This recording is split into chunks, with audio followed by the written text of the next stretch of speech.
YouTube as well. Wow, I see a lot of people joining us on Facebook. Hi guys, leave a comment. I see Lisa, I see Kristen commenting.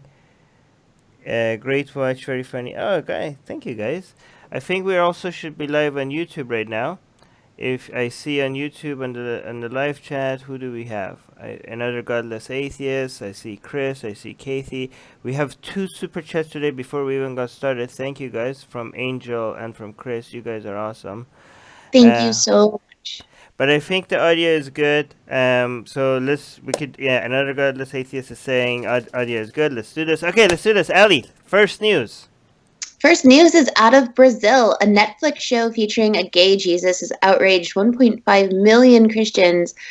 The Christians are outraged again, and they are absolutely trying to get Netflix banned again or protesting against it, telling everyone to ditch your subscription as long as they're keeping the show active. From Portugal, or a Portuguese Portuguese, Netflix Brazil. comedy special. Yeah. Yeah. Comedy special depicting Jesus in a relationship with a man named Orlando.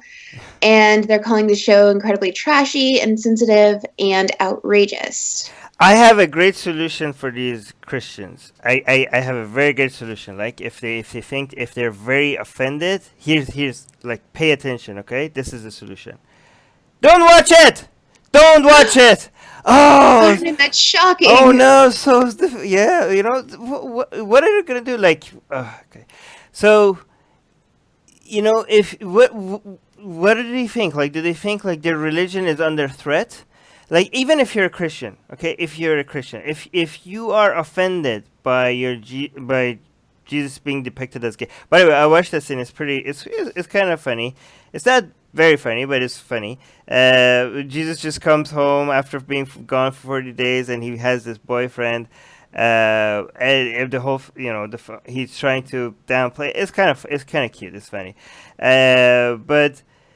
but see, first of all, I love this because it shows how homophobic the Christian community is. The reaction in Brazil has been huge. Like the lawmakers are getting involved. Like, oh no, like this is horrible. But first, it shows how homophobic the Christian community is, just like the Muslim community. How many times we show how homophobic they are, but also it shows how weak their faith is. Like, what's going to happen to Jesus because of this? How weak is your religion? Like, we have mentioned this every time. Like, is your religion actually under threat by this? If it is, then your God is pathetic. Your God is weak. Like, holy, like, are you like, even if you're a Christian, wouldn't you go like, yeah, whatever, my God is God, the creator of the universe. How could this affect him? Right? Like, I don't understand Right. what's. Yeah, go on. I also wanted to point out that it's not like this show is trying to depict like this is some sort of real story of Jesus, like some alternate story of Jesus or something. They're not trying to do that. It's Right. strictly satirical. Yeah, the movie is called again The Last Temptation, right? It's in Portuguese, but it has subtitles for in English for people that want to. I think it does, right? Yes, it does. The one I saw, it had an English subtitle, and Brazil is a very very Catholic country, right? So the people, I didn't anticipate. I mean, I thought like Brazil, yes, very Catholic, but people are free to criticize Christianity in Brazil. But then when the backlash came, I'm like, oh, holy crap! Like, this is like it seemed like the people that made this movie for Netflix in Brazil, they took a huge risk by doing this. Like, they have lawmakers. The backlash by the community, by the lawmakers, is huge, and a lot of people are canceling their Netflix subscription, both inside Brazil and outside of Brazil. Like, oh, this is, but they don't understand. Oh, here's another reason why this whole outrage is stupid. Which one do you think is more? The number of people that canceled their Netflix because they found this offensive, or the number of people that just because of all this outrage and because of all this news coverage, they said they had to watch this video and they went and got a Netflix I subscription. hope that second group is higher than Eh, the first. I would bet it's the second group. So yeah, I bet it was the second group. So yeah, congratulations, you played yourself. Outrage culture doesn't usually work. By the way, we lost Chopin. Hopefully we get him back. Let me see what the top comment is. Oh, Dave is saying my favorite Christmas film is The Life of Brian. Take a chill pill, people. It's called humor. He is not the Messiah. Oh, and he has a quote from the movie Life of Brian. He is not the Messiah. He is a very naughty boy. Yeah, Life of Brian just. They also took a lot of backlash when they made that movie. But it's been like They how did. many? Yeah. How many years has it been since Life of Brian? And we're still dealing with the same thing over again. Like we still haven't managed to desensitize religious people to humor. All right. The first temptation or last temptation? Oh, the first temptation. All right, guys, go watch it. It's just to support the show and tell other people about it. Oh, Chopin, you're in darkness now. What happened? Turn off the lights. Yeah, my power got cut, so I'm Oh, using my mobile internet right uh, now. okay. Your audio is It better should though. be Okay, good, it good. should be back. It should be back soon, but let's All see. right. Okay, good. Also, I wanted to say something about this Okay, article. go ahead, go ahead. From the Gospels, from everything the Gospels suggest, Mm. it pretty much seems like Jesus and John were pretty gay for each other. And I of mean, course. just read the Gospels. Jesus and John, pretty gay. I don't know what this outrage is about. Jesus and Judas also seem to be pretty close. Like Yep, yeah, okay. There was a little probably they had a Especially huge if you look orgy at the story between. of Judas, like the book that was cut from the Bible, right. um, yeah, it actually talks a lot about how close they actually were. Okay, okay. Yeah. Nothing wrong with that. Jesus, he could have a relationship with anyone he wants. As long as he doesn't stop other people from doing it. Anyways, let's go to the next news. Next news, why I'm so happy Shilam's back with us. It's out of India. In Hindu-nationalist India, Muslims risk being branded infiltrators by their own country. So there are over 200 million Muslims in India right now that are actually just terrified that this new law that was passed, Citizens Act, is going to make them infiltrators in their own country. Like they're going to lose their own status, and this is 200 million people who are worried that they won't be able to keep their status in India anymore because of this new law that's passed, and that's why protests have broken out everywhere. And Shubham is going to fill us in on all the updates that have This is happened fake since we started. news, fake news. All the Indians come in the comment section, tell us how fake this is. Fake news. Everything that makes India look bad is fake news. Everybody's gonna come and say that. Like you guys saw how last week. It's very interesting. All the experts, all the historians, all the news outlets, they're all wrong. Just listen to the Hindus, the people with no bias to make their country look good. They're all being completely biased. They're telling you that everything you hear about all of this news, the bill is completely misrepresented. The Hindu nationalists are completely misrepresented. The media left. Oh, this is left-wing media propaganda. Why are you spreading the propaganda? Constantly, like you'll see in the comment section of this video, once we take out this clip and we put it, all the Hindus are gonna come and they be like fake news. But Shobham, tell us how fake this news is. I mean, But there are lots of people claiming fake news and everything. Like you'll see them every day yeah, saying, "Don't spread the propaganda." And here are the reasons why this is not against Muslims. Here are the reasons why it's not discriminatory. But like seriously, if anyone reads the bills, if anyone does, you'll pretty much know it's unconstitutional. mm, Like the Constitution of India, it says you cannot like provide any privileges or anything like based on anyone's religion, mm, and it just does that. It says like everyone's welcome, but not the Muslims yeah, and from these countries. So it's discriminatory there.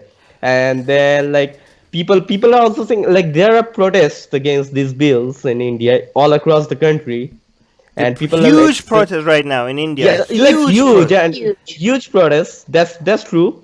And some protests have gotten violent in a Violent. sense. Okay. I'll yeah, okay. So I'll talk about it in a while, but there are people who are saying like, okay, these protesters they're getting violent, and the police should just go and kill them. The Oof. government should just lock them up. So I mean, the people who are supporting these bills are actually calling for killing the protesters. So there's no freedom of That's speech. horrifying. The government is blocking freedom of speech by blocking the internet, Mm. by reducing the voices of people, uh, by using the police to use violence on the protesters. Yes. And here's also the thing: like the protesters, people have died in 3 states in India already. Right. And all of these 3 states are under BJP control. Is that a coincidence? BJP, by the way, for people that don't know, is the Hindu-nationalist far-right government of India, the party that is now controlling in power in India. By the way, a lot of people are like, oh, I thought you guys were against Islam. Why are you defending the Muslims? Because we are against Islam, not against Muslims. This is against everything that India was supposed to stand for. Like the fact that they are allowing people to get citizenship based on their religion is against India's secularism. The fact that they're silencing people's speech, not allowing people to gather. I mean, I understand the violent ones should be shut down, but they're banning all forms of gathering, which is against India's constitution for people to be able to protest. They're shutting down internet. So first, they were becoming more like Pakistan by using religion as a way to define their citizenship. So India is now becoming. This is the Pakistanization of India, and now they're shutting down the internet, which is more like Iran. Great job, India. You're becoming a Islamic Hinduism. You're copying your Islamic neighbors. This is insane. But go on. They're literally becoming like that. They're becoming more Islamic. Like Islamic countries, they have the Sharia law, right? All right. What the BJP and the RSS want is replacing the Indian constitution, which is very secular. The Indian constitution is very secular. They want to replace it with Manusmriti, which is a Hindu text. So it is kind of the Hindu version of Sharia. Right. And like, Wow. So and here's the interesting thing. A lot of people that criticize our last video is they say stuff that shows that they didn't even watch the video.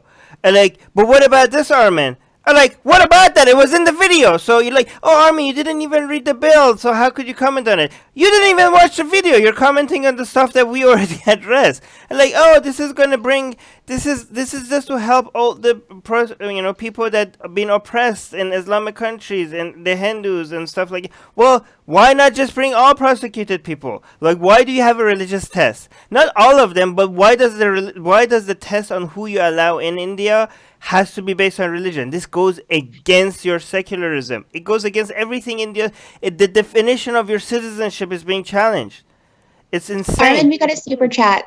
Oh, thank you. Mir Jalal is saying, love you, Armin. You are one of the few atheists who isn't intimidated by Hindu nationalist rhetoric. Oh, thank you. Thank you. This is and another super chat by Chris. Chris, Thank you Oh. so much, guys. we got a cat. Thank you so much. You guys are awesome. Yeah. By the way, you guys, the people that tell us that we're spreading propaganda and fake news, they you have no idea the number of people. They are actually very successful at spreading their own propaganda because they are every time. They don't even need bots because they have an army of people that will just come at you and tell you that you don't understand anything that is going on. They gaslight the entire situation. They make you question everything that everybody is reporting online. Like as if we live in an alternative universe. There's nothing that you're saying on the video, nothing that any of the reporters, all the media is completely misrepresenting all this. And they have this agenda. I don't know what agenda they have. Apparently the whole world is united against the BGP and everything that the BGP is doing is just for the good of the people and nothing. There's no Hindu bias and anti-Muslim bias in it at all. And they are very successful because everybody that wants to post this, they get so many people in the comment section saying fake news, you don't understand, you're not Indian, you're not here, we're here. And like people like maybe this is all fake. But no, it's not. It's actually happening, guys. This is real. It's happening. The internet is getting blocked in many parts of India. The place my college is in, that place got internet blocked already, and many more and more parts are getting internet blocked. And Right. no democracy should block the internet for people. Yeah, this is the. By the way, guys, this should be headline news everywhere. We're talking about the world's largest democracy. Your this the whole far right in North America, in Europe. This is nothing. Like, oh, the threat to democracy in the United States is not Nazis are coming back. None of that is even remotely comparable to what's happening right now in India. The largest, like when it comes to, a threat to democratic values, a threat to secular values, a threat to freedom of expression. This is being challenged on a massive scale in the world's largest democracy in India, and the influence on the number of people is more than anywhere else. And people are not talking about this. This is only a headline news right now in India. This should be a headline news everywhere, given the number of people that it's impacting, right? Actually, it's good news that students from different parts of the world, like Oxford University, Stanford, and MIT, Cornell, like many other universities in all around the world, they're protesting against this bill. Also, New York Times had like this news in their front page when Donald Trump was getting impeached. So they know what kind of violation of human rights is going on in this country. And there are fucking people in India who think this Guys, is fake news. Don't swear, because YouTube will completely destroy our Newspapers, articles, universities from all around the world are speaking against this, and there are people from India who think this is fake news. Like, what the I've seen this everywhere. Like here in Philippines, for example, any foreign media, as soon as they speak against their prime minister, oh, fake news, fake news. But the same media, if they're talking about India, like, oh, you believe that. And same media, if they're talking about Saudi Arabia, how they're violating human rights, oh, they believe that. But as soon as it's about their political leaders that they want and their support, they see it's all fake news, and they actually are suggesting to us that there's this global conspiracy that all the media outlets have gotten together, have become united for some reason to be against the BGP. What? Why? Yeah, I've talked to some of these people, and you know what they think. What? It's really funny. Like, they're so into nationalism that they think is countries like the US and stuff, and they don't want India to go ahead, and that's why they're trying to suppress India as far as they can. Right? Yeah. Okay. Sure. And I can't stop. I can't stop but laugh at them. Yeah. I mean, what can you tell them? Yeah. What can you tell them when they say these things? Yeah, they're spreading Hindu propaganda, Hindu-nationalist propaganda, and they come tell you like, oh, you're spreading propaganda. No, sorry, we're like commenting on the news, right? Let me see what Shobham, did you want to add anything before I? There are loads of things to add actually. Like, for example, like these people, they think all this is being done so that there are the economy goes high. I mean, what Modi said is literally that he is trying to bring up the economy. Like, the economy is crashing. The economy of India is crashing, literally crashing. And Modi said he's doing all these things to bring up the economy, okay? And what's happening is that many businessmen from around the world, they're actually reluctant about funding businesses in India because of this political strategies, because of this religious propaganda these people are spreading, and they want to move those business funds to Philippines and Singapore instead of India. So it's hurting the economy as well. Right. So there's really no positive points to this. Well, the strategy is that whenever you fail at the economy, you try to see what cheap things you could give to people to get votes, and this is there's a lot of support among Hindu nationalists in India for these for these policies, right? To take more rights away from Muslims. By the way, another thing that people don't understand is, like, this is not just about refugees that want to get so here's the thing: people might. There's two ways that this is going to affect the Muslims inside India, right? So the bill is about bringing in refugees from other countries as long as they're not Muslim, right? They could be Hindu, Buddhist, but they can't be Muslim, right? And the Muslims that are already in the country, they have to show documentation that they have been there for a long time. If you're Hindu, they don't have to provide any documentation. If you're already in, but if you're a Muslim, you have to, right? So a lot of I mean, if you're Hindu, you have to prove. But if you don't have any documents, you can just say, okay, I'm a refugee. Right, because you're Hindu, so you get a citizenship, right? But a lot of poor Muslims, a lot of that don't have documentation, is now their citizenship is in question, even though they've been living in India for a very, very long time, right? And but the main purpose of this could be to dilute, to bring in voters, right? Exactly. There's a lot of Muslim parts of India that might not vote for BJP. You can bring in refugees that are Hindu that would vote BJP, and you could dilute those people. This is basically demographic engineering. The same thing BJP is doing in Kashmir. They're trying to. They're not bringing all these poor prosecuted people. We need to help them. Then we need to bring them to India to help them. No, you're bringing in voters. This is what they're doing. Or if they actually cared about people being oppressed, they wouldn't have a religious test. All those refugees from Myanmar that they are stateless, they would be helping them, right? There are a lot of people. A lot of people from Yemen, a lot of people from Afghanistan. Muslims are also being attacked around the world, like from China, right? From everywhere, like they're all welcome. Even in Pakistan, the Ahmadiyya Muslims in Pakistan. Ahmadi Muslims, right? No, like if this is actually about the oppressed people, why is also India, the Indian government, they're deporting the Rohingyas who are Muslim refugees. Wow, so amazing. So yeah, I mean, why even have a religious test? You're a secular country, India. So how many Muslims are right now protesting outside? Do you know? Many, almost everyone is protesting. And by the way, for people that don't know, Shobham himself is in India, and your internet might be. We might not have you next week because your internet might get cut next week. Yeah, like I'll have to return to college, and the internet there is already blocked. So if they don't open it by next week, I won't be here. You won't be here. And how have you been seeing? The protests are not in your area, right?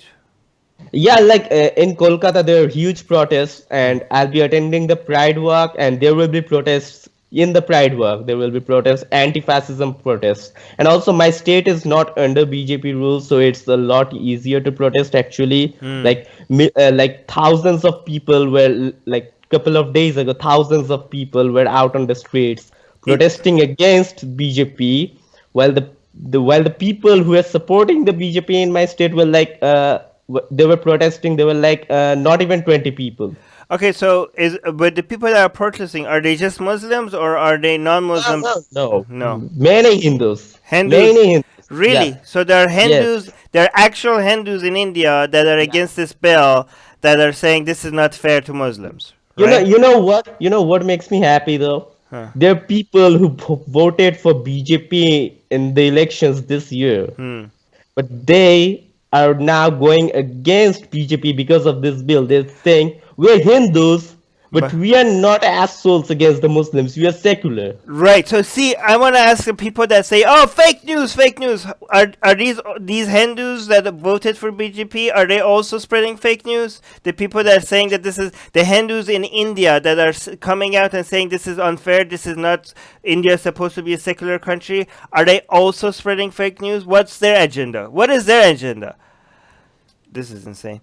All right, so I think we spent enough time on this news. We should go to the next news, right? Let me just bring up the next news. Next news. Okay, next news is out of Minnesota, USA. Woman allegedly forced to remove hijab for mugshot gets $120,000 in a settlement.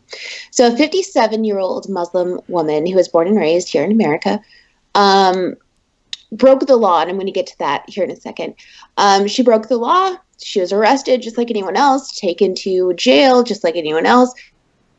And they told her she needed to remove her hijab. She refused because there were males present. And she also said it was for religious purposes, so she couldn't remove it, period. They explained to her that, look, you have to. It's a mugshot for a reason. And she was forced to remove her hijab and her Islamic dress. So men were present. She claims that she was also told that the people who were taking her photo told her that no one in the public could see it, so it was okay if she removed her hijab. So yeah, she was put into regular jail clothes, just like everybody else, and she is saying religious discrimination. The article tries to outline this as she's an innocent woman. Yeah, she broke the law, but it was just for a traffic offense, and then she was supposed to go to court, but then she didn't go to court because she was taking her kids to the hospital, so really she shouldn't have even been in jail in the first place. But that's not the case, because many Americans, we also go to jail for issues like this. I personally haven't, but I have had a warrant out for my arrest whenever I missed court once. So yeah, I know how it goes, and I know it sucks, and I know that nobody wants to be in these situations, but point of the matter is everyone is subjected to this treatment. Everyone is. Anyway, she sues. This was back in 2013. They just now reached a settlement where she gets $120,000. And they said they are going to be making new rules in their court system to ensure that Muslims do not have to remove their hijabs in view of men or anything of that nature. So, bottom line, Armin, do you think this was religious discrimination? No, it's religious privilege. If you could get $120,000 for the way you were treated just like everybody else, right? I mean... Right. And here's the deal. Here's the way I see it, okay? Yeah. If she walks in there and they said, oh, no, honey, no, you don't have to remove your hijab because you're a Muslim and it's okay, and they take her mugshot like that, isn't that discriminatory? Like, aren't they not treating her like they would treat anyone else? Yeah. I mean, I don't know how I feel about this. I think you have to treat people nicely, right? But if it's a mugshot, like, they could be like, listen, like, it should be easy for them to just say, like, there's going to be no men, in the room while we do it, like, but you have to take off the hijab. It's a mugshot. We have to be able to identify who you are. You're a criminal.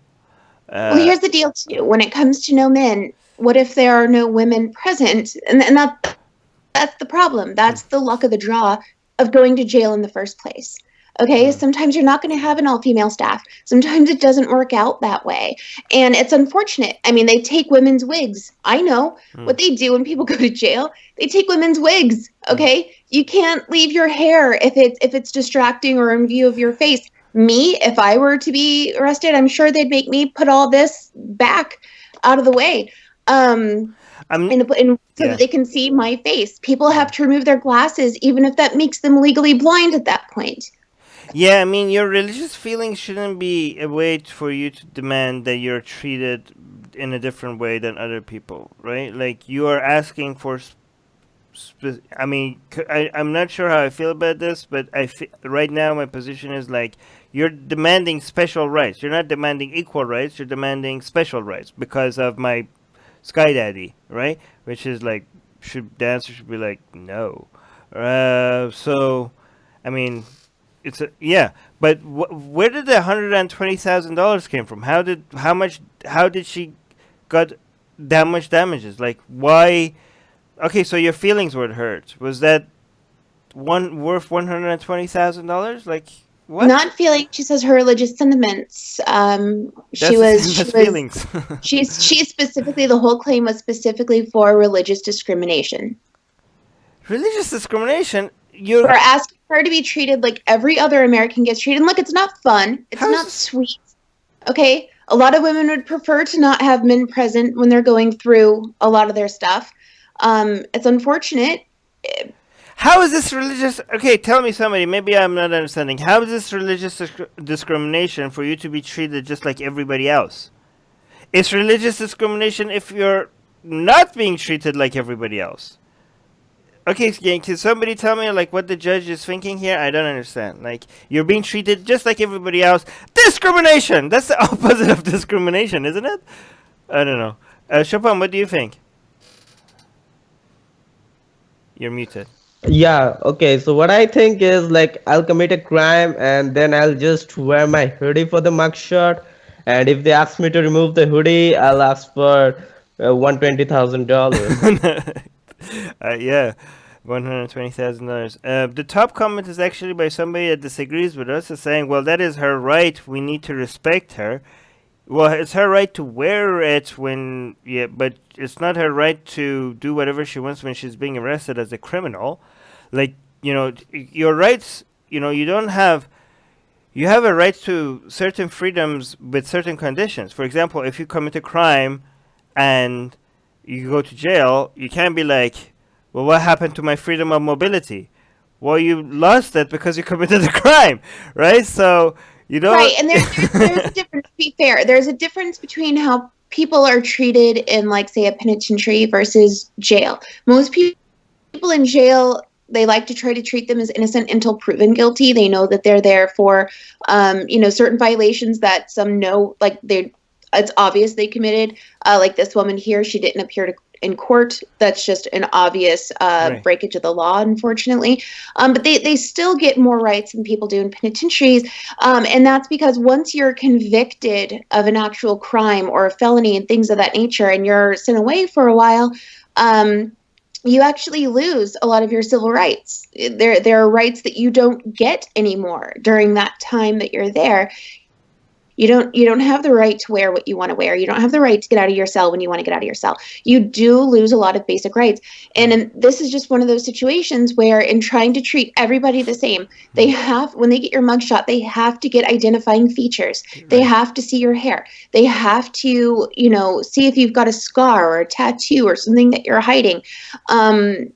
It's just, like I said, it's unfortunate, but that's what happens when you break the law. And if you don't like the law, then guys, it's the law that we should be upset about, right? If everyone's upset that this woman was there for missing a court date over a traffic ticket, then let's get upset about the law, because everyone is treated that way. It's not just her. Then how did she win, though? If this is the law and the people that were asking her to take off their Because she said religious discrimination. But then again, how did the judge buy that? How did the judge buy somebody being treated equally like everybody else as religious discrimination? I don't understand. Somebody educate us.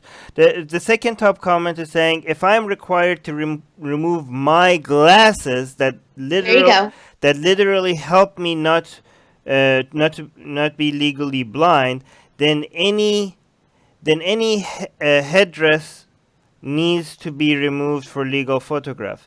They need to be able to identify all of your features and attributes. It's not an effing photo shoot, it's a mugshot, which means she did something to merit an arrest.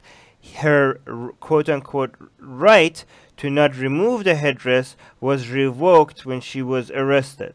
Yeah, exactly. Along with some other rights like freedom of mobility, right?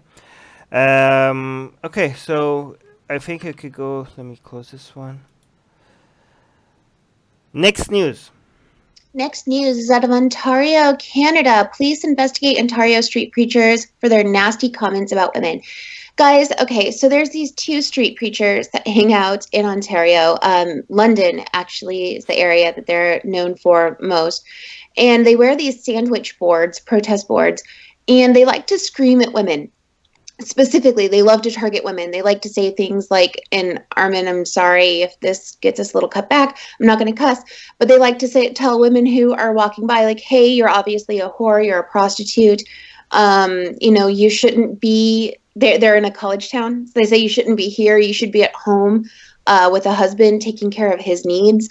And they scream this at women as they walk down the street. They have no idea who these women are. They just know that they're probably college students because they hang out right outside of the university. And now they've actually taken their little show here on the road, and they're going out further and further. So they're in Waterloo, where the regional police department there got reports from Nancy Nancaro, who actually is a retired preacher herself. As she was walking down the street, these men started telling that to her.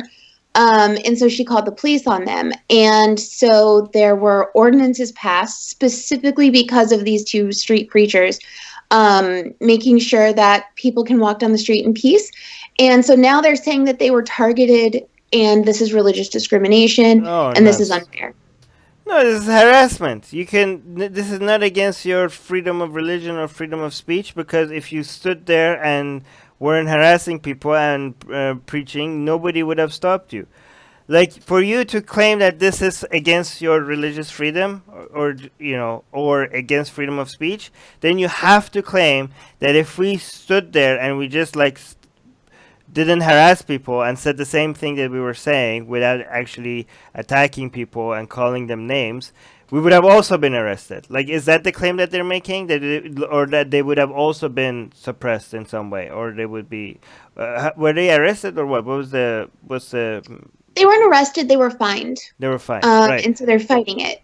So no, but that's what it means. Like, if you say the fine is because our religion is being, discriminated against, then you are claiming that if we didn't harass people and we just stood and said the same things in a more respectful manner without calling people's names, then we would have been fined as well, which is nonsense. You wouldn't have been fined. This is not about your discrimination against your nonsensical religion or about freedom of speech. This is about you harassing people in the street. If you harass people without religion, here's another reason why this is not, their claim is nonsense. If I didn't have a religion, if I wasn't advocating religion and went and called people women names in streets without actually advocating for religion, call them names, that will also be harassment. I will also should be fined for that, even if there was no religion involved. So yeah, it has nothing to do with the fact that you're preaching a religion, and a lot to do with the harassment. Like, how much was the fine? They deserve it. I don't know. Yeah. I just know that they're fighting it, so they're probably not going to pay it because they're pointing out that these laws were made against them directly and that they contradicted other laws that gave them the right to do what they're doing. Do you really need new laws? Because isn't there an anti-harassment law, like in public spaces? Like, you can't just go harass people? Like, do you really need a new law? I don't know Ontario law, but it makes sense to me. You're right. Beach is pointing out that there are actually other people who started to fight back against these. And these preachers, they're so well known for what they do. One woman went and stood while they were eating sandwiches at a sandwich shop, and she let everybody know, hey, these are the a-holes that sit out here and harass people on the street. One lady, like, wearing pants was like, hi, I'm a woman, I'm wearing pants, and like started flashing them her breasts. Oh, just that's great. So they'd get uncomfortable and leave. Did they? So people started fighting back. Yeah. Do you think okay, so these people obviously want attention. Maybe all this news coverage is giving them what they want. I don't know. Like, are they going to get donations or supporters from this, or I don't know what they want? What do you think their goal is? Possible. I honestly think their goal is recognition. So maybe the legal, all these laws and stuff, maybe it's helping them. Maybe. Because now, we are so for Christ that the society is coming down on us. They even passed a law because of our preaching. Like, this is how much. A lot of these Christians think that you're not with Christ unless the society is against you. Like, some Christians feel that. Like, if the society is not fighting you, then you are not fighting for Christ. I met some people like that. Paul is saying, are you trying to say biblical text is offensive? Wait till you hear it at a judgment. I don't know what you're talking about, but okay. But by the way, do we blame Christianity for this, or is just these two people that are just dicks? Well, you can blame Christianity all you want. The thing is Christianity does specifically in the Bible, in their text, Old Testament and New Testament, it doesn't matter. Women are beneath men. Women shouldn't speak in church when there's a man present to teach them. It's just Yeah, and it does call women like that. Like it And is a obviously there are tons of Christian men who wouldn't dream of saying this stuff to a woman. So, hmm. it's these men are to blame for their own Yeah, actions. and it does Ultimately. and it does suggest the Christianity, but Christianity does advocate that women who are not modest are like prostitutes and whores and all Yes. that stuff, and Yeah, it all of does. that is absolutely in the Christian Yeah, texts. and this is So also the New Testament, not just the Old Testament. That women are supposed to be silent. They're supposed to be, submissive to men. So these two submissive to their husbands, I mean submissive to the. specifically, absolutely. Yeah, so this is definitely Christianity. It's not just these two. Shopam, Right. did you want to add anything before we go to the next news? I was thinking like these two people either want attention or they're just morphing stupid. But like I just hope they get fined a lot, because if they're not arrested, I hope they get fined a lot, because like uh, the police I think has received like 75 complaints or something alone Wow. just this year. Right. Yeah, I mean, even if they weren't religious, if you have random people just going out in the street and calling people names and harassing them, they should be fine, whether they're religious or not. All right, so next news. Next news out of the United Kingdom, disposable sterile hijabs introduced in hospital in UK for the first time. The Royal Derby Hospital launched disposable headscarves that can be used by Muslim women in the surgical theater. So a lot of women who wear hijab, they're wearing it all day. And it's not sterile. It's not fit for the sterile environment, obviously, of an operating room, operating theater. So this one lady had been asked to leave, and she understood. I mean, she did. She'd been wearing her hijab all day, but she came up with this idea in the middle of like a little town hall meeting for their hospital. She came up with the idea, hey, we have disposable jackets, we have disposable wear that we put on over our scrubs, stuff over our shoes. Why don't we do the same thing for women's headscarves? So she actually went out. It was her idea. She was inspired by hospitals in Malaysia, and she came up with the first prototype, and it's been great. So they've decided to implement that there in that hospital, and they're hoping that it'll catch on internationally. I actually I support this. What do you guys think? Absolutely, Yeah. I think it's great. See, this is like a private institutions deciding. I mean, this is about people saving people's lives, right? You have people that are Right. qualified at the job. You're not gonna. This is not a place to. You're talking about saving people's lives. You don't want to be like giving up somebody that is qualified to do operations or anything else that you do around an operating room just because like no we don't want to give privilege to religious people. No, you're just making it something. Again, we completely disagree with this woman's religious ideology, and we disagree with everything that hijab stands for, and we think it's a symbol of oppression. But while we disagree with this person, we understand that if you just we could be open about our disagreement with those views, but at the same time, somebody being wrong about something that's not a crime, and that's not something that we need to make them feel uncomfortable in their place of work doing their job. If this was a Well, government job, though, if this was a government job, I would be completely against it, right? Because that would, using a religious symbol. If you have a if you were a government job that you had a position of authority, like if you were a police woman, or if you were like teacher in a public school, then I think then the government shouldn't be at all allowing religious symbols in used by its employees that are in a position of authority, to because the government is supposed to stay away from religion and religious symbols. But this is a hospital. If they want to make it convenient for some of their workers to stay there and not losing talent and let them do their job, I completely support this. What do you think? Wait, Ali.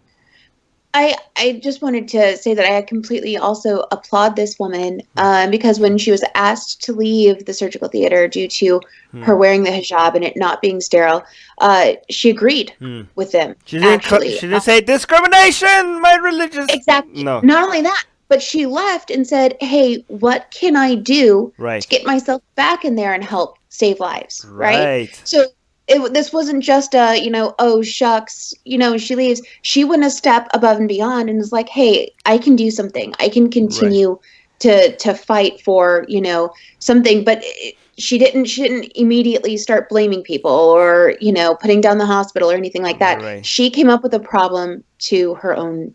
She came up with a solution to her own problem. So instead of playing the victimhood narrative, she came up with a solution to be able to keep her in. And the hospital was like, yeah. And this actually shows that if she had claimed that, oh, the hospital is discriminating against me, and the hospital said, no, we're not. No, a lot of these woke people wouldn't believe that. Like, of course, it's because of her religion. This is discrimination. But the fact that the hospital was like, "Oh, great, this is a great solution. Let's have you with this hijab," shows that a lot of the time, when people are saying no, you can't have the hijab, it's not because they hate you because you're Muslim.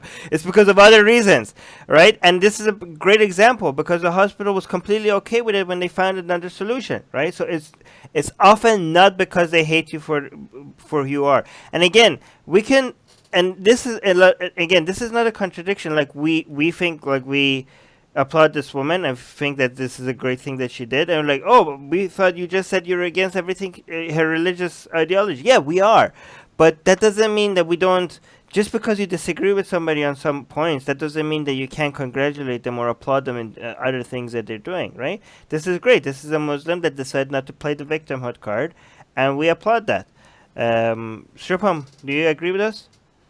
Yeah, I love this woman for not being like the usual Muslims who play the victim card. But I was like gonna say something like not against this woman, but like saying that they're Muslims and they wear the hijabs to like follow their religion to please Allah and stuff. But isn't Allah supposed to be powerful enough to make the hijab sterile by himself Oh, instead of them relying on science to make the hijab sterile? Shubham, if that's your line of reasoning, this whole surgery wouldn't be required. No, no, Because they could just pray They could just for the yeah. patient to get yeah, better. but yeah, that yeah. I mean, you're trying to use I mean, logic. I love the woman for doing that, not Yeah, playing the victim card. But I was like, yeah, but you're trying to apply logic in the religion, which where logic does not belong in. But so Bruce is saying. No, sorry. Danny is saying, I mean, medical professionals should probably keep their hair covered in these environments. Anyways, yeah, I mean, if you look at the picture of the woman right next to her, she does. The other woman also has her head covered, but it's not a hijab, right? So the head covering that the Muslim wants, she wants a hijab form of head covering, not just any form of head covering, right? So I guess that's like you can see the difference between the picture. I mean, that's what I think. I might be wrong. Bruce is saying probably safer for the patient considering more is covered. Yeah, actually, this, yeah, but the other woman that doesn't have a hijab, more of her hair is there's more risk of stuff falling off. I guess you're right. Yeah. Uh, but that he is saying, I don't know if I'm reading your name right. I don't know where that is, but I'm definitely not going to that hospital. Really? Well, so why? So are you not gonna go to the hospitals where they're Christians as Okay. well? Like, are this is very weird. People are like, oh, if a doctor or a nurse or somebody is a Muslim, then I'm not gonna go to the hospital. Okay, then what if they're Christian? What if they're Hindu? What if they're Jewish? What if they don't have any religion but they believe in ghosts? What if they believe in, palm reading? What if they are they? What if they're a cat person and not a dog person? No, I mean that there's some logic to that though. but I'm talking about false, like in if they believe in things that are wrong. I mean, we all have, um, false beliefs. I mean, if you wanna, then you can't go to any hospital. I think if that's your people. Here's what people don't understand. People can have really really ridiculous beliefs in some areas and still be really smart and really good in some other things, right? And we've seen brain surgeons that are My creationists. father is a literal rocket scientist working for NASA who's also a creationist. He believes that the world is only 6,000 years old. Right, yeah, and your father's a rocket scientist. I mean, I convinced my father, but my father that he was wrong, so he doesn't believe that anymore. But my father used to be, we used to think that 9/11 was an inside job, and he is a university professor. He has published many peer-reviewed academics papers, and he has done surgery on many people. So, and he believed in the conspiracy theory. I mean, he doesn't anymore. I won that argument against him, but still. I mean, you could be really stupid in some areas and yet very smart in other things. So don't be like, oh, this person is religious, so he's probably not a good doctor. No, Yes, that's here's what I want to oh. say actually. Like, I would rather visit this hospital because I find this doctor genuinely interested in saving people's lives so much Is she a that she doctor was or all. what? I She mean, is. and she's Oh, a oh, nurse or a surgeon, right? oh. Anyways, like she She is is a doctor. genuinely interested in saving people's lives so much that she was almost prepared to compromise her religion for that. So I would rather visit hospitals with doctors like this. Right. Okay, let's go to the next news. Next news out of Malaysia. Not a single Muslim country is considered developed, Malaysia Prime Minister says. So there is a summit, the Kuala Lumpur summit, going on right now. The Prime Minister gave his keynote address where he said, end quote, they are all weak and incapable of protecting the Muslim Ummah, even if it is their duty by their religion. He said, if we care to honestly assess our situation, we must admit that we and our religion have become the subject of much vilification and defamation. Um, so this summit, which is also attended by the Turkish president and the Iranian president, they all sat and listened to this guy talk about what they can do to make their Muslim countries be considered first world developed countries. I have a suggestion. I have a suggestion. If you want your countries to develop faster, get rid of Islam. Stop being Islamic. That's the first step. But go on, Ellie. Sorry. Well, he does start to address. So he says, while it's great actually that a lot of their citizens are willing to die for their religion and die for Muslims, it's bad that they're being associated with terrorism, and that they need to start to work at that, because Islam being equated to terrorism isn't going to help anything, and that they do need to look at things realistically. They absolutely need to look at things realistically. These are his words. For anyone takes this as me being Islamophobic, he says that a lot of the criticisms that they get, have to be addressed. They have to address why, even with all of their money, they still struggle in a lot of aspects of running a nation. He said a lot of leaders are too authoritarian. They are too villainous. And so, we need to start to reach a balance. And I think that a lot of what he said was important for a lot of them to hear. I mean, okay, so first of all, why is he even saying that? Isn't Malaysia considered a developed country? I mean, somebody in the live chat also pointed out Qatar, or Qatar, the English version, or United Arab Emirates. Are they not considered developed countries? So, is he maybe talking just about the image in the West, in the rest of the world? I don't know. What, because a lot of people consider Malaysia a developed country, so I don't know. Understand? I don't know what criteria, like what absolute point criteria. I know that every time here in the US, when we're talking about universal health care, we're talking about education, we're talking about things like that, and they show us our list of where we fit in with other developed countries. Those countries aren't ever on the list. So I don't know what the criteria is to become to be considered a developed country. Right. Universal criteria is needed, But what is this? I mean, you're the okay. Here's the one reason why you shouldn't be considered a developed country.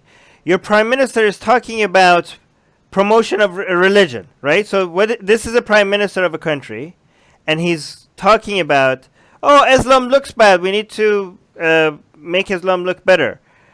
You have no business talking about religion as a prime minister of a country. Like the fact that you think this is your job as a prime minister, that's one reason why you shouldn't be considered a developed country, right?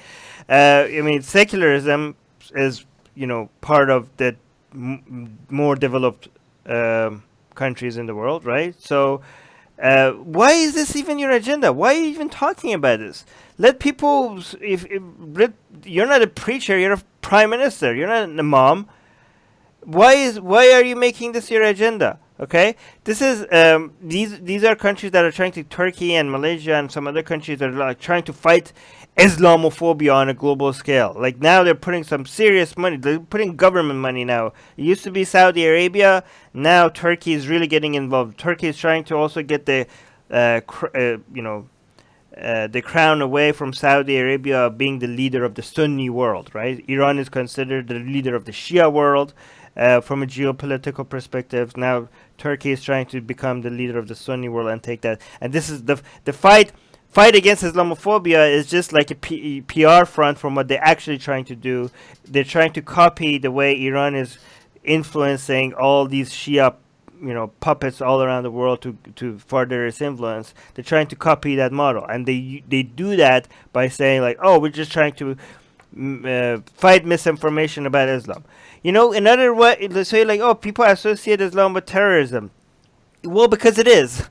And I mean, the only way to disassociate Islam with terrorism is to make an Islam that has nothing to do with the Quran, right?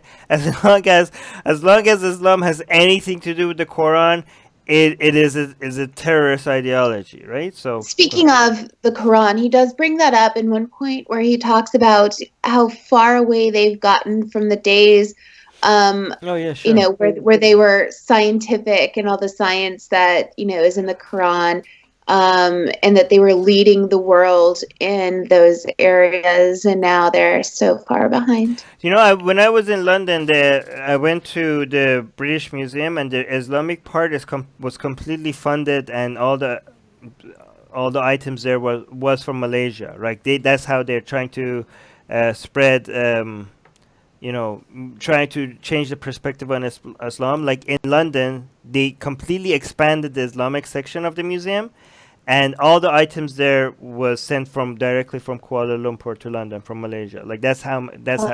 So, but the interesting thing is that they keep telling us that what groups like ISIS or Al Qaeda does has nothing to do with Islam, that you can't find any trace of that in Islamic ideology.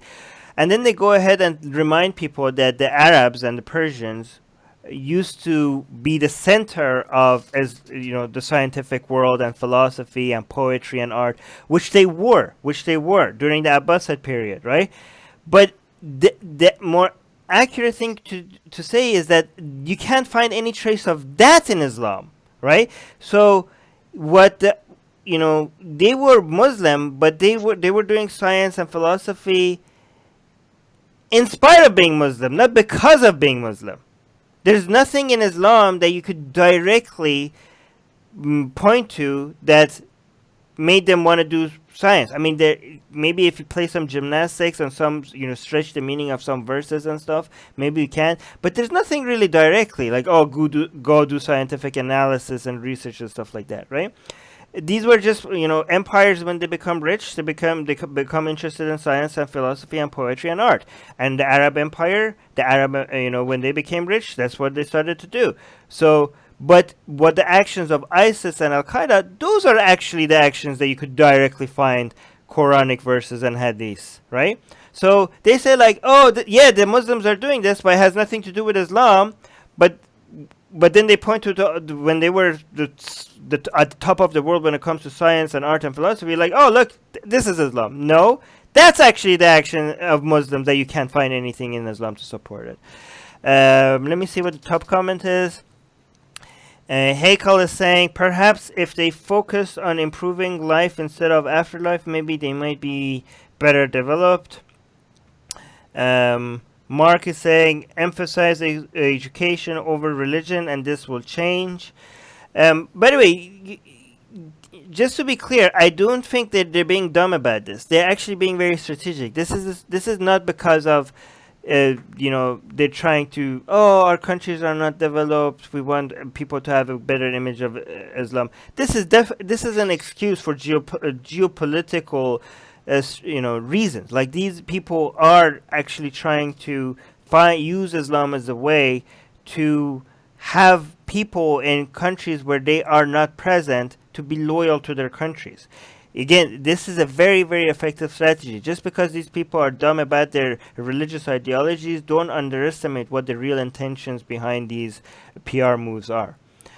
Anyways, India has that, by the way. India is doing that as well. India is doing that because there's so many Indians all around the world, right? And Modi is now, for example, is trying to get a lot of people that are loyal to India outside of India. Eventually, this is going to, you're going to be able to change the way people vote or the way people lobby. Israel does this very effectively. Iran does this very effectively. And I think Saudi Arabia sucks at doing this, tries to do this and failed many times. And I think Turkey and Malaysia are now moving to make the same move. Anyways, next news. Next news out of the USA, Mormon Church reportedly amassed a $100 billion fund for Second Coming of Christ. This story is incredible. So guys, there's two twin brothers, okay? Or one set of twin brothers, sorry. Yeah. David and Lars. David worked for Ensign. Ensign is the business leg of the Mormon Church, okay, also known as Church of Jesus Christ of Latter-day Saints.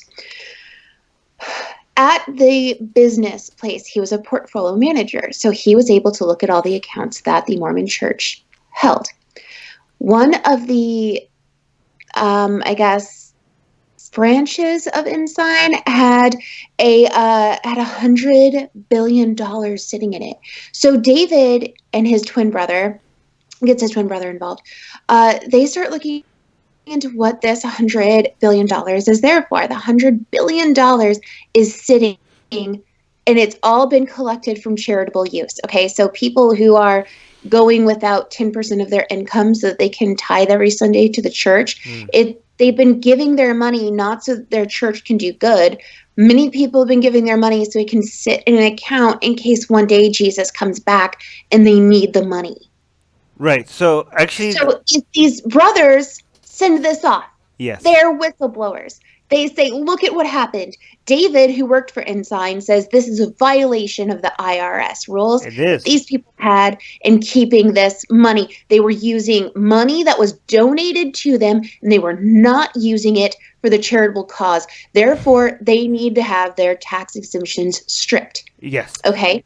Out of fear, David stops giving any more things, but Lars, his twin brother, steps up and starts telling people what's going on still behind this, because the Post reached out with their complaint, and they asked him, and Lars told them during an interview, he said, would you pay tithing instead of water, electricity, or feeding your family if you knew that it would sit around by the billions until the second coming of Christ? So what Lars is trying to get at here is he and his brother, after everything that they've amassed, all the things that they've been looking through here, they believe that this Church of Jesus Christ of Latter-day Saints, the Mormon Church, has been ripping people off. They've been lying to people. They've been saying, hey, give us money by the hundreds, thousands, hundreds of thousands. We need your money. We need to start spreading the word of Christ, but really they're holding on to it for other purposes. Right. So they're a scam. Yeah, they're definitely a scam. Let's break this down, right? So first of all, the Mormon Church is one of the most aggressive ones to make sure that the people go give their 10% of their income, right? To the church. Like, they go after you. Like, you have to give it. Like, they actually want proof that you're giving the 10%. Like, other churches, like, you have to give it, but they're not going to come after you if you don't give it. But the Mormon Church really aggressively goes after you, right? So, oh, absolutely. And they threaten too, by the way. Yeah. So the issue with charity, again, when we say we want better tax policies for churches and mosques in the United States, for example, is not that they shouldn't have a tax exempt status. They can definitely have a tax exempt status, but they should have play by the same rules of other charities that have tax exempt status. They have to be completely transparent about what they're doing and what they're spending money on, and how it is benefiting the society. The problem that we have is that religious organizations get tax exempt status, and they can keep things hidden, and this is the result of it. Like, look at, like, 100 billion with a B, like billion, like what? Like, how did this get this far? That the men go on, Ali. I just wanted to point out for people who are confused about why he's saying they need to have their tax exempt status removed. What he's talking about is the company he works for, which is Ensign. And this is what a lot of churches do. This is not just the Mormon church, right. But churches make a lot of their money through investments, right? Investment properties and things of that nature. Mm-hmm. And when a church starts to own an investment property or another business or something that they're making their money through, that is not the same tax exempt status that they would get from being a church, right? Well, the Mormon church has done this to where Ensign, their business leg of their church, is tax exempt, and that is wrong. Right. So that in and of itself is absolutely wrong. They should not be holding that, and they should especially not ever, never ever should any of the charitable money that was donated to the church, should that ever be stored and used in another branch of the church that's not tax exempt and is not there for moving the church forward. Yeah, so what I was going to do is say, like, so the part that is supposed to be tax exempt is the part that is spent on spreading the religion, right? Which is already nonsense by itself, right? But these people are breaking that rule as well, right? So even though that rule is nonsense, like, if you're spreading religion, you're not actually benefiting the society anyway. We don't think, like, a church, if they want to, in a just world, if a church wants to keep its tax exempt status, actually have to show evidence how this is actually benefiting the society, right? So spreading a religion doesn't. But let's just play by the rules that there are. Even by the rules that exist, these people have broke the law, and because the churches don't have to be transparent, that's how far they've gotten, to 100 billion. But this whole argument that this is for the second coming of Jesus is these people's trying. So think about how sneaky these people are, right? They're taking people's donations to the church that's supposed to go towards building the church, and they built an investment fund with it, $100 billion investment fund in it, that they're not spending the profits on it on spreading the religion. They're just keeping the profits, and their excuse, this is just so poetic and funny, that their excuse is like, oh yeah, we're not gonna the reason why we're keeping the money is because we're holding the money for the second coming of Jesus. I mean, so that's their excuse for why this is still religious, right? So, I mean, it's kind of genius. I mean, that's the only excuse you could come up with. Like, what else could you come up with, right? But that's how they're trying to say. They do that in Iran, by the way, as well. Like, a lot of people in Iran, they have to pay khums and zakat, which is like the religious donations, and they keep it in these trust funds, and they say they're keeping and they invested in so many different companies, and they keep the money. We're like, how is this a religious charity if you're just making money off of our money? They're like, oh, we're keeping it for the coming of the Mahdi, which is the guy that the Shia Muslims are waiting for, right? So this is a perfect excuse to just keep people's religious donations and keep it and not spend it on anything, and just say we're holding it for the coming of whoever your religious group is waiting for, and basically that way you never have to spread it at all. But I could use it. Then you could get into a lot of. You don't even have to have an investment fund. What if you start getting into the weapon industry? Like, well, Jesus comes here, we need an army, right? So this is here's technically problem. Religious. Right. Here's the problem with that is you're not allowed to just keep holding on to money for future purposes like that if it's by donated goods. So you only have so much time to use that donated money. Okay. Right. Before you're not necessarily using it for the cause that you're telling people you're using it for anymore. So there's that problem that David here and Lars they're trying to, and I think these guys are amazing. I don't know how the church wrapped them up in their portfolio usage of their, leg company. But that was a good choice for the rest of the world and people who are donating their money here. Because imagine You mean we good job once for the people that leaked it? You mean? yeah, Yeah. I think it's great that they did this. I just don't know how these guys got this job. But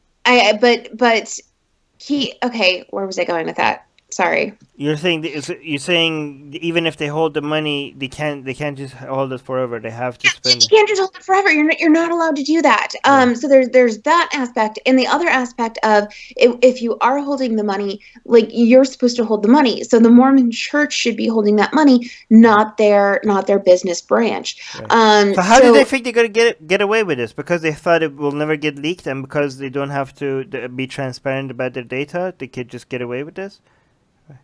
And that's what these brothers are trying to prevent. That's why David, who's no longer speaking publicly, probably because he's being threatened, in all honesty, but he's not directly speaking right now. But that's why he's gathered up all of the evidence to prove that this stuff So is happening. I wonder this IRS law. By the way, for people that don't know, IRS is like the tax collectors in the United States.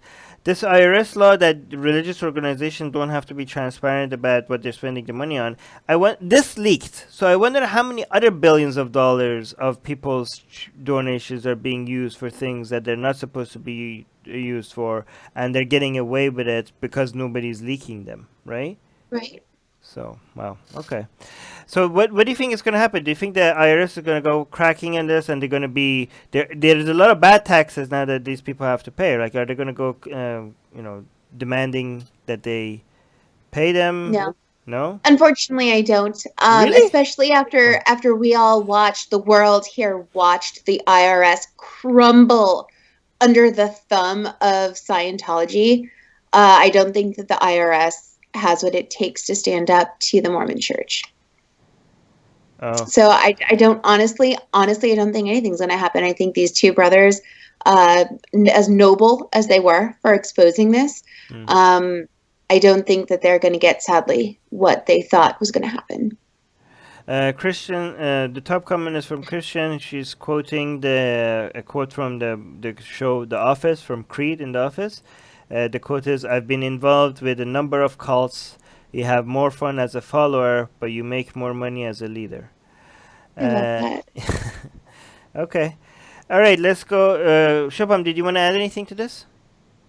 No. Okay, Good.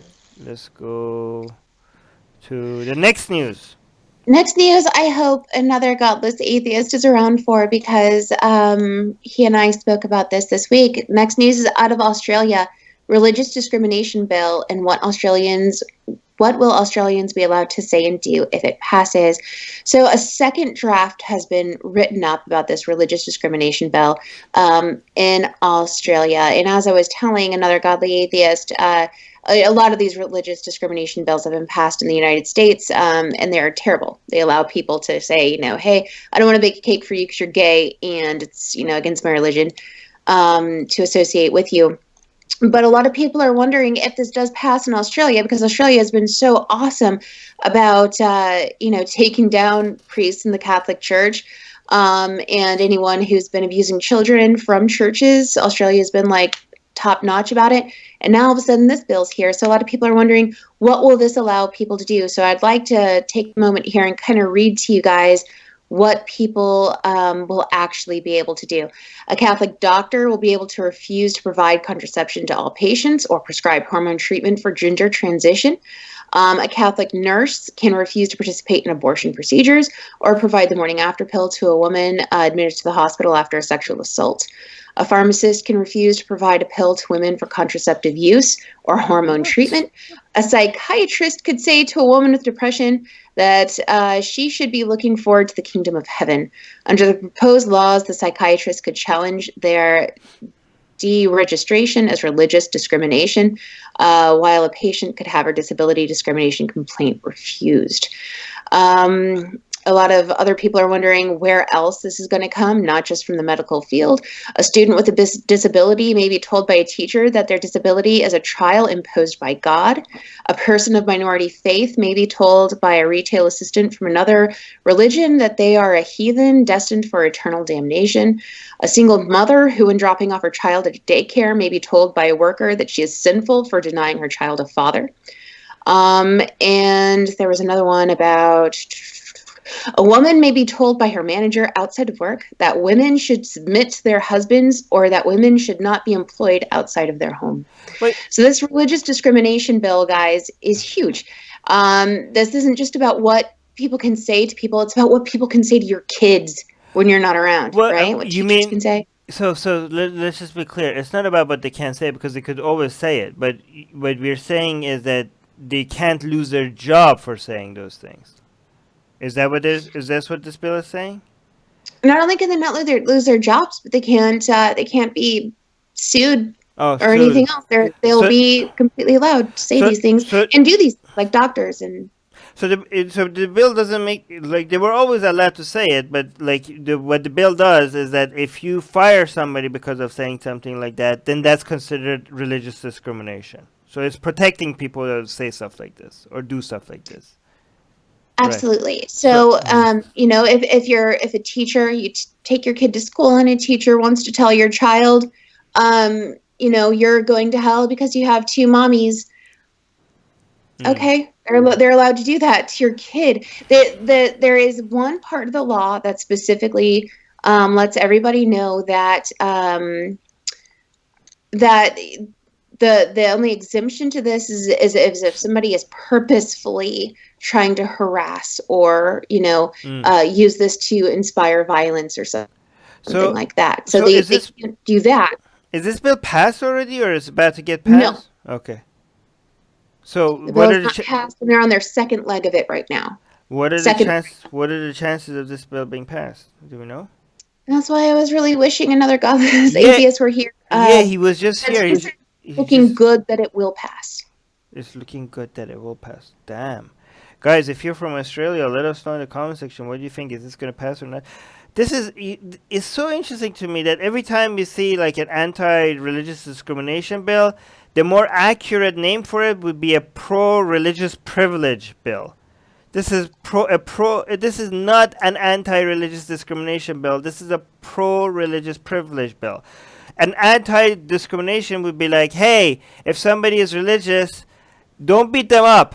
If they want to say promote the religion, don't stop them. Don't force them to. You can't shut them down. This would be anti-discrimination. If you're saying that people can get away with saying things that because of their religion, that other people without their religion wouldn't be able to get away with, then this is not anti-discrimination. This is privilege. This is privilege. This is special rights for people because of their sky daddies. That's all it is. Like, hey, I want to say these nasty things to people or deny them service without losing my job. Or like, well, you can't do that. Well, I have an imaginary sky daddy friend somewhere that says I can. Like, oh, okay, then you can. That's this all. This is all that it is. Like, I don't understand. We're talking about Australia. This is supposed to be a first world country, and we're still talking about religious. How is this happening? I thought Australia was moving in the right direction. What's happening? Like somebody. You and I both. It's unreal. Right. I thought, didn't they have an atheist prime minister or something? How is it? I thought people here were like. I know that New Zealand has an atheist prime minister. I think Australia used to have one. Guys, somebody tell us. I think Australia has a conservative prime minister. Well, now what? I don't know. Somebody tell us what's happening in Australia. Is there a lot of support for this, or is this a whole bunch of politicians that managed to pass a bill without the will of the people? Somebody educate us on this topic. Let me see what the top comments is actually. Jeremy is the top comment. He's saying, and religion continue to contribute to the retardation of human growth. At least it's hot though. Oh, okay. I don't know what you're talking about. Dickie is saying this is outrageous. How are the bills passed in Australia? Don't let them pass, Australians. Yeah, Australians, please, do something about this. I mean, Wiggly Party in a live chat is from Australia. Mm-hmm. It is saying the Prime Minister is a Christian. It's a right-wing government, and like they're like retaliating against bills which they were against you initially and stuff. But they used to have an atheist prime minister. I think they used to before. I don't know if this is true. But is okay. So they have a right wing Christian prime minister. Is there a lot of a lot of people that vote in Australia because of their Christianity? We need to look into that. Okay, so it's interesting because we lost godless atheist. Even he was saying, are we covering this news or not?" And as soon as we start covering Yeah. this news, Before going though, I think he mentioned in the live chat that only about 51% of Australians are Christians. oh, okay, that's good, I guess. Yeah. So how is this happening then? Because even the half of the Christians, even the 51%, I don't think all of them support bills like this. Like not all Christians are completely, religious wackos. So how is this passing? So somebody tell us. I hope this doesn't pass. Let's hope like we have news next time that hey, the bill didn't pass. So yeah. All right, let's go to next news. Next news out of the USA, a Christian pastor says Greta Thunberg needs Jesus and she's possessed by demons. Go figure. Anti-LGBTQ pastor Kevin Swanson. This is a guy who blamed Hurricane Harvey on the fact that Houston had a very aggressively pro-homosexual mayor, which, by the way, we had one of the first homosexual mayors, and she was amazing.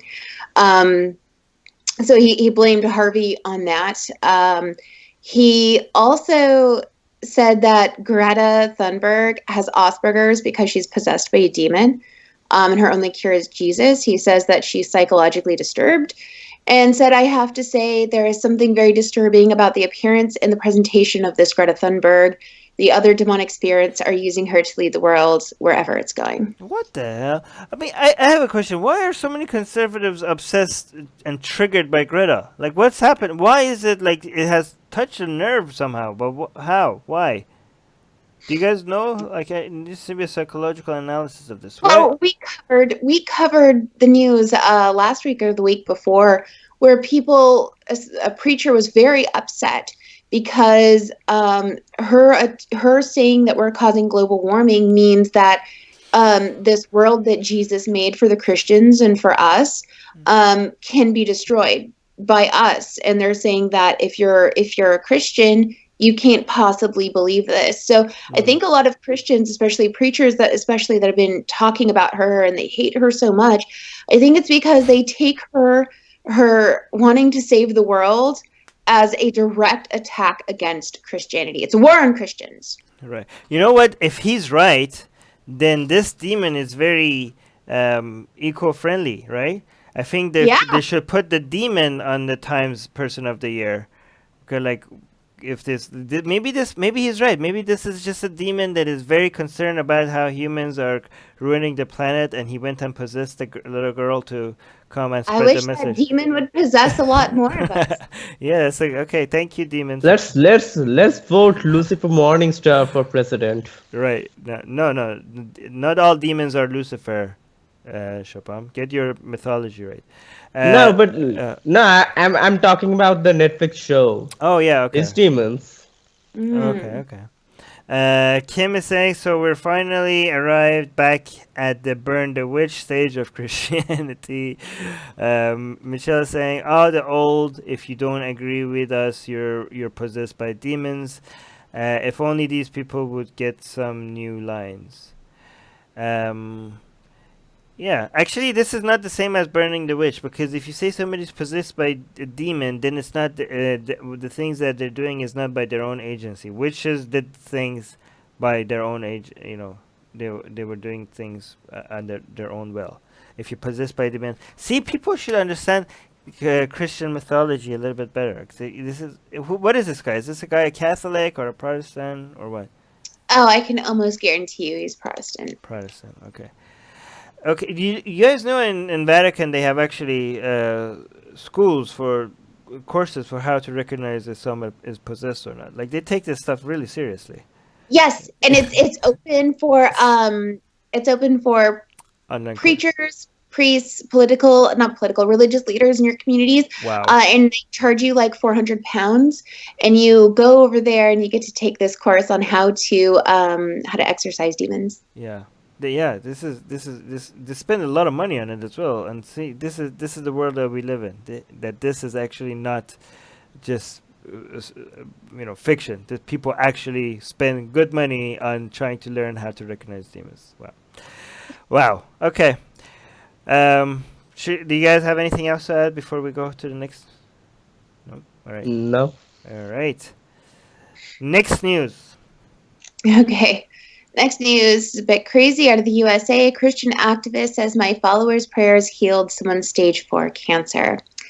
Dave Haynes, who is a Christian activist known for the praying medic, has previously said God put gold dust on his hands and that God and Satan both speak to us, but with different voices. And on one of his live streams over the weekend, he said that healing is amazing. We got a cool testimony yesterday. Somebody emailed us, and this person had been taking some of my instruction on healing and using it and praying for people. He got a friend or a relative, I forget, was diagnosed with stage 4 cancer.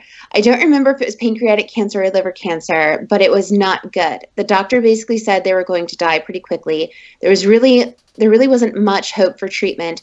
They went into hospice, and they said within 24 hours, they'd probably be gone. That's how far advanced his cancer was.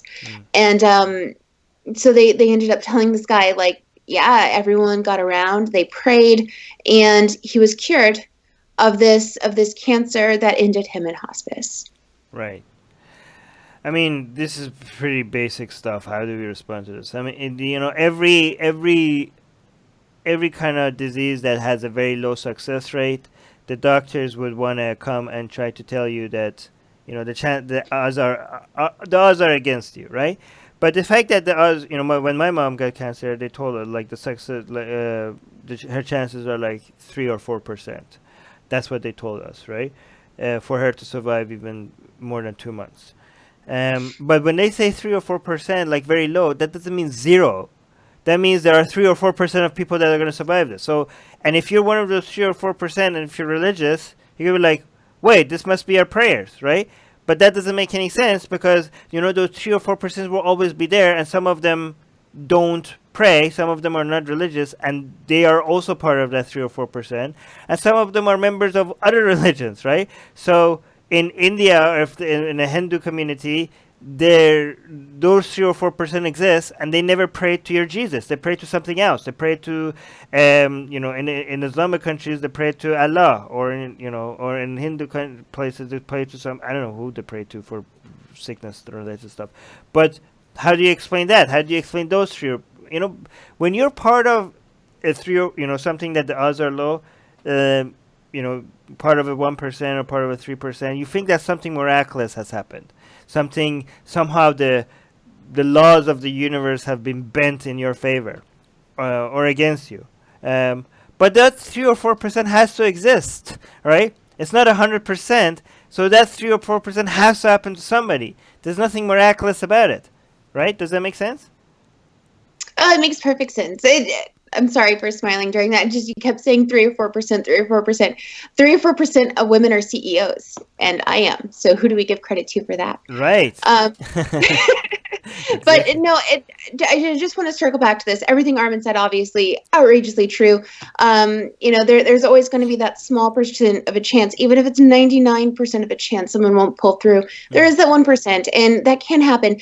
But this story that he tried to sell people is just bullshit. This is mad. Sorry. It's okay. Made it to the end. It's magic, okay? It's magic, and things aren't magic. And as much as we love to believe it, we were all raised on Disney fairy tales. gorgeous magic things can happen. They don't happen in reality, not like this. This person went to hospice. The doctor said they were going to die within 24 hours, and then all of a sudden they're just cured. This doesn't happen. And let's pretend this did happen. Then he was so severely misdiagnosed that doctor should lose his license. I don't know. I mean, but I don't know, because doctors always try to manage your expectations, and sometimes they tell you that the odds are against you because the odds aren't against you, and you No might one's going to just wake up the next day and not have pancreatic cancer, though. Oh, okay. I don't know. Maybe you're right, but another point I want to add is like this whole idea of, oh, doctors were so wrong and my God saved me. This is not just ridiculous. This is dangerous. This could hurt people if you keep saying like, oh, the doctors and the hospital, they were all wrong and Jesus was on my side and he helped me. You could actually put people in serious danger by spreading this kind of ideology that if they rely more on that kind of healing and less on doctors and the medical community. You should not do that. Like, this is irresponsible behavior. People could die from spreading ideas like this. Let me see what the top comment is. The top comment is a bit long, so I'm not going to read it. I'm going to read the second top comment. It says, heal an amputee and I'll be impressed. Shobham, did you want to add anything to this? Yeah, in the live chat, GV is saying studies have shown that terminally ill people actually die more when they know people are praying for them. Yeah, that was actually mentioned in the God Delusion. There was a huge study done by the Templeton Foundation, which is supposed to be a religious foundation, but even they couldn't deny how bad the prayers were. Actually, knowing that people are praying for you could hurt your chances of survival. And I'm not sure, but I think the reason is that if a lot of people are praying for you, you get convinced that your condition is even more serious, and then you pump out cortisol, which is not good for your immune system because you're stressed, and then your survival rate could be lower. Again, I don't know if this is the reason, but the data shows that knowing a lot of people are praying for you is actually bad for your health. Hey, Christy is here. Hey, Christy. All right, so this was our last news. Thank you, everybody. Thank you, Christy. Thank you, Beach. Thank you, AKL561. Godless, heathen, we missed you at the important part of the news, but hopefully we should tell him next time if we have an Australia-related news. Old Scratch, we had another Australian. Who was that? Let's thank him as well. Doorknob Head, The Daily Atheist, Shane. On Facebook, I see Spencer, Levy, Kiaran, I know I'm not Simon, Prashan, and everybody else from before. Thank and you. Angel and Chris, and yeah. Angel and Chris. Love you guys. Thank you for commenting. Thank you for being here with us. And we'll see you again next week. Shobham might not be here with us next week because his internet might get cut in India because of all the protests that are happening there. But we'll see what happens. Anyways, love you guys and bye. Bye. Bye.